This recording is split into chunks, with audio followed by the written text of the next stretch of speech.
Salut à tous les amis et bienvenue sur ma chaîne chez Runout pour un nouveau rétro gaming à papa spécial vintage arcade, puisqu'on se retrouve en 1979 pour découvrir le jeu de course arcade lancé par Sega, Monaco GP. Donc voilà, gros souvenir de borne à 8-9 ans.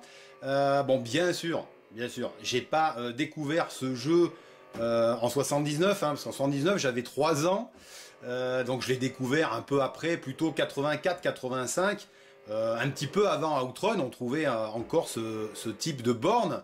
Bon, moi j'avais découvert, j'avais eu la chance de découvrir le jeu sur un sit-down deluxe cabinet, qui était en fait un cockpit où on pouvait s'asseoir, donc une borne très immersive avec volant, pédale, levier de vitesse. Donc autant vous dire qu'à 8 ans, ce genre de machine, voilà, on montait dedans, on se prenait très vite pour un pilote. On était vraiment en immersion totale, enfermé dans un cockpit. Et puis bon, pour la particularité de ce vieux jeu de course, eh bien on va parler de l'affichage LED que l'on trouvait souvent à gauche de l'écran. Bon, ici il est à droite. Donc on trouvait notre chrono, ici le timer, notre score, et ici le tableau des meilleurs scores, le tableau des high scores. Bon, et puis pour le but du jeu, c'est assez simple, il suffit d'évoluer le plus vite possible avec ces deux vitesses à fond la caisse sur une ligne droite, en évitant les autres bolides qui arrivent, les ambulances, les flaques d'eau, et puis surtout en faisant attention au passage de nuit ou au rétrécissement de la route. Voilà, donc on va jouer avec ce volant Xbox 360 que j'ai réussi à brancher sur mon PC, ce qui me permet de retrouver un petit peu des sensations arcade sur certains jeux du MAME. Et puis bon, pour Monaco GP de 79, c'est tout simplement l'ancêtre de Super Monaco GP, sorti en arcade en 89. Voilà, on avait eu cette super conversion sur nos consoles 16 bits Mega Drive. C'était sorti à peu près la même année. Voilà pour la petite histoire.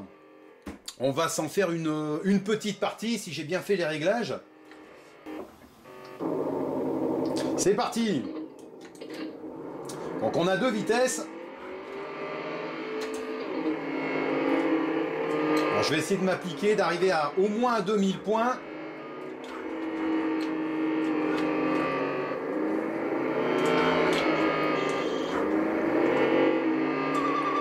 Donc jusqu'à la fin du timer, on peut se crasher autant de fois qu'on veut, mais à la fin du timer, il faudra au moins avoir passé la barre des 2000 points pour continuer, tout simplement, et puis gagner des bonus. Ça y est, je me suis craché. Et des essais supplémentaires. Voilà, donc le but c'est d'aller le plus loin possible après le timer, tout simplement. C'est un jeu où il faut beaucoup de réflexes. Voilà, il y a quand même une belle animation. Là, j'aime beaucoup ce niveau de nuit avec cet effet de phare comme ça où on voit rien autour, on voit que les voitures à la dernière seconde qui arrivent. Donc ça, c'était plutôt original comme effet, faut reconnaître. On est quand même en 79-80, donc c'était quand même la classe. Bon, c'est un jeu de réflexe. Alors c'est vrai que j'ai eu beaucoup de mal à régler le volant 360 parce que c'est un volant à 270 degrés, je crois. Donc il y a un petit peu de lag, ça répond pas complètement comme la borne. Bon, sur la borne, ça tournait dans tous les sens, c'était des volants à... Voilà, j'ai perdu. Donc j'ai fait que 647 en score. Donc j'ai un petit rang, je suis même pas dans les 5 premiers. Donc c'est assez difficile d'avancer, voilà, sans se cracher. C'est vrai que ça manque un petit peu de réflexe, c'est un petit peu raide avec le volant 360. On n'a pas tout à fait l'animation qu'on devrait quand on tourne à droite et à gauche. Voilà, bon voilà, la borne, c'était un volant qui tournait en tous les sens, donc c'était fait exprès, c'était un 360 degrés, pardon, donc ça tournait plutôt bien, ça répondait bien. Donc on va s'en refaire une petite partie vite fait. On va essayer d'aller un petit peu plus loin.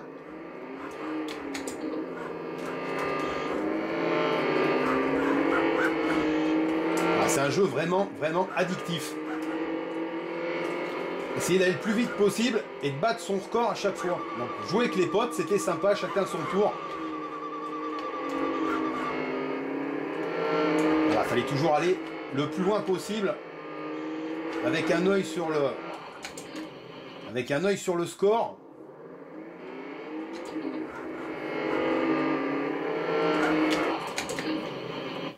J'ai un peu de mal avec à gauche ça va, mais alors à droite ça répond pas totalement. Ah.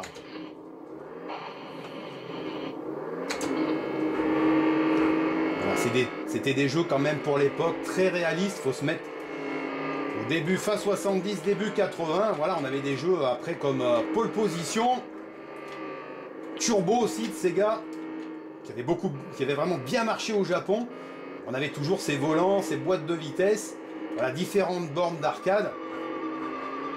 Soit on avait le upright cabinet, on pouvait jouer debout dans les bars, sinon on avait les versions un peu plus costauds, en cockpit, un petit peu plus réaliste, un peu plus immersif pour les salles d'arcade.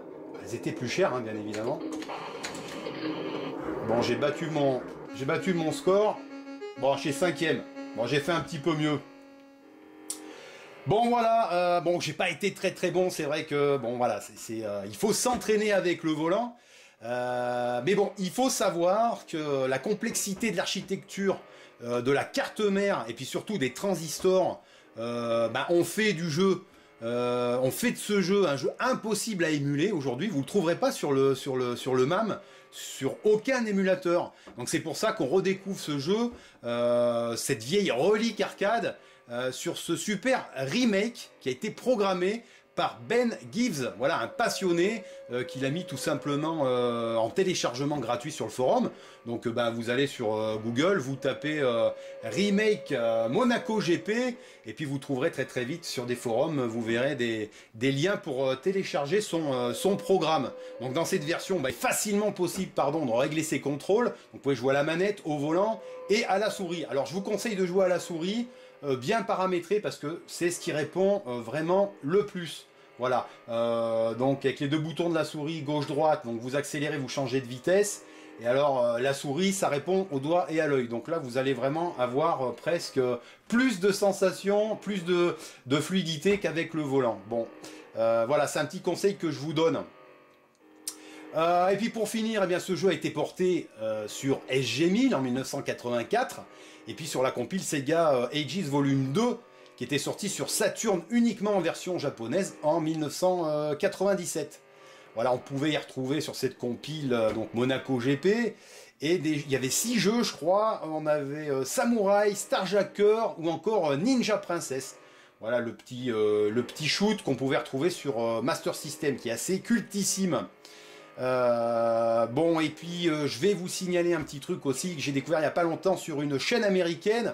Donc si vous voulez en savoir plus sur ce Monaco GP, eh bien je vous conseille d'aller voir la chaîne et les vidéos de John's Arcade. Voilà, John's Arcade américain, qui est collectionneur de bornes vintage comme celle-ci, donc des bornes classiques arcade.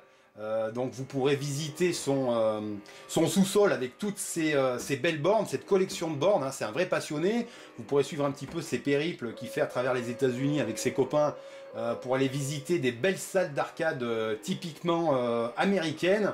Voilà, toujours dans le classique vintage. Et puis surtout, vous pourrez aller avec lui dans son garage, voir un petit peu comment il restaure toutes ces vieilles bornes qu'il achète. Donc c'est un gars passionné, c'est quelqu'un qui est vraiment très enthousiaste, qui fait des beaux montages. J'ai pu avoir la chance de converser avec John plusieurs fois sur YouTube. C'est un gars vraiment super sympa. Donc vous pouvez aller directement sur ma playlist, hein, sur Retro Gaming à Papa. J'ai dû mettre assez récemment 2 ou 3 vidéos de John's Arcade, dont la restauration et des vidéos de gameplay de sa borne de Monaco GP. Donc voilà, John's Arcade. Voilà encore un énorme souvenir pour moi d'une vieille borne Sega. Voilà, j'étais marqué par le son, les graphismes et puis surtout regardez ce scrolling. Voilà l'animation de ce jeu de voiture, voilà, vu de dessus, qui était quand même, faut reconnaître, très réaliste pour 79. un Sega de qualité, et ça bien avant Outrun de Yu Suzuki. Bon ben voilà, j'espère que je vous en ai appris un petit peu plus sur ce Monaco GP, voilà, l'ancêtre de Super Monaco GP. Voilà, c'est un grand souvenir pour moi et je suis très heureux de l'avoir partagé avec vous. Non, même si j'ai pas été très performant. Voilà, je suis même pas au tableau des scores. Si, j'ai réussi à faire 5e. Bon, voilà. Merci de votre indulgence et surtout, merci de m'avoir suivi pour ce vintage rétro gaming à papa avec votre ami Renault. Salut les amis! Salut! Salut!